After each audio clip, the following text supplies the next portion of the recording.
Va ora in onda Viaggiare sicuri e informati. Benvenuti ad un nuovo appuntamento con Viaggiare sicuri e informati. Questi i paesi che affronteremo nell'edizione di oggi di martedì 16 gennaio 2024. Mauritius.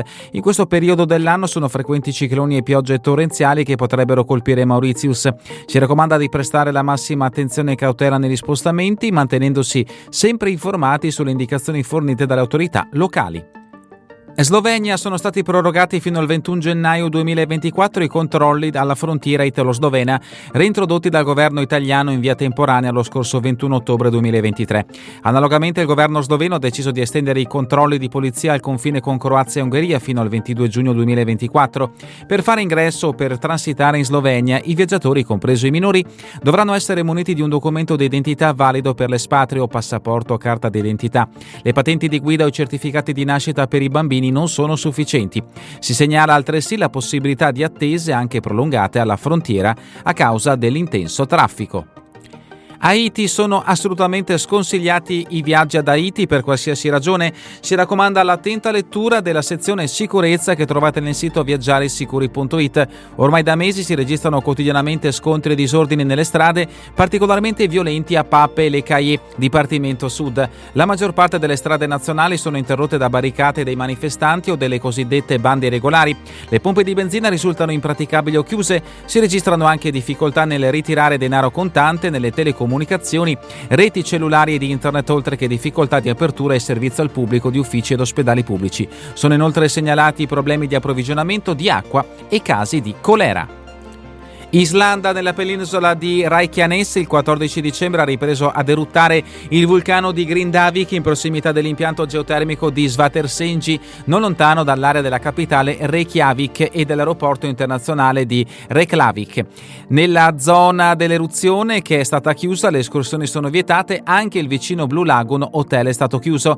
È stato emesso il segnale di allerta giallo per la zona vulcanica di Grímsvötn, sud-est dell'Islanda, dove si sono registrate scosse di terremoto di magnitudo 4.3 dove è possibile un'eruzione.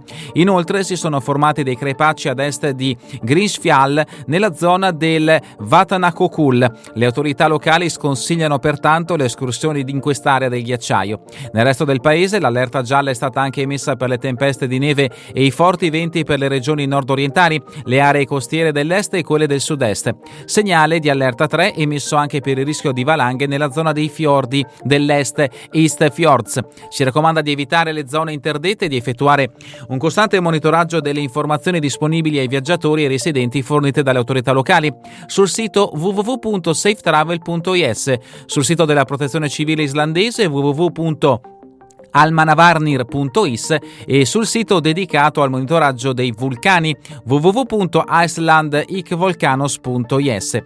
Si consiglia inoltre di tenersi sempre informati anche attraverso i media sulla situazione meteorologica www.en.vedor.is e stradale www.vegargerdin.is e di attenersi sempre durante la propria permanenza alle misure impartite dalle autorità locali.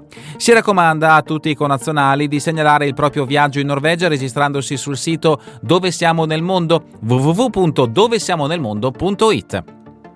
Con questo paese è davvero tutto per l'edizione di oggi di Viaggiare Sicuri e Informati. Vi ricordo che le notizie sono tratte dal sito viaggiaresicuri.it. A voi tutti un buon proseguimento di giornata in compagnia come sempre di Radio ABM, la web radio dell'Associazione Bellunesi nel Mondo. Avete ascoltato Viaggiare Sicuri e Informati.